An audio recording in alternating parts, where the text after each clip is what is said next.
തമിഴ് സിനിമയിൽ കഴിഞ്ഞ 20 വർഷങ്ങളിലധികമായി നിറഞ്ഞു നിൽക്കുന്ന നടനാണ് ശ്രീകാന്ത്. റോജാക്കൂട്ടം എന്ന ചിത്രത്തിലൂടെ അഭിനയ ജീവിതം ആരംഭിച്ച ശ്രീകാന്ത് തമിഴിലും തെലുങ്കിലും മലയാളത്തിലുമായി 50-ലധികം സിനിമകളുടെ ഭാഗമായി.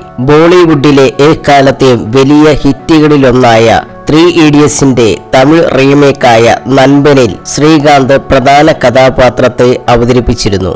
ഇപ്പോൾ ഈ സിനിമയെക്കുറിച്ച് ശ്രീകാന്ത് ടൂർലിംഗ് ടോക്സിനോട് സംസാരിക്കുകയാണ്.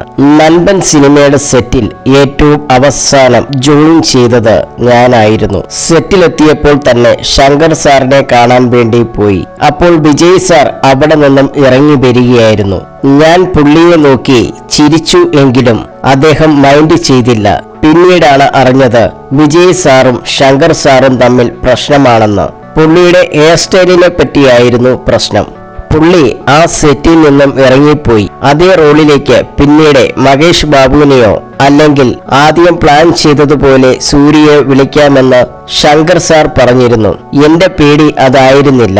ആ പടത്തിനു വേണ്ടി വേറെ 5 പടങ്ങൾ ഞാൻ വേണ്ടെന്ന് വെച്ചിരുന്നു. എന്നിട്ടാണ് നൻപന്റെ സെറ്റിലെത്തിയത്. എങ്ങാനും ആ പടം മുടങ്ങിപ്പോയിരുന്നെങ്കിൽ എനിക്ക് വലിയ നഷ്ടമായേനെ. അതേ കാസ്റ്റിംഗിൽ തന്നെ പിന്നീട് പടം പൂർത്തിയായി. ശ്രീകാന്ത് പറയുന്നു.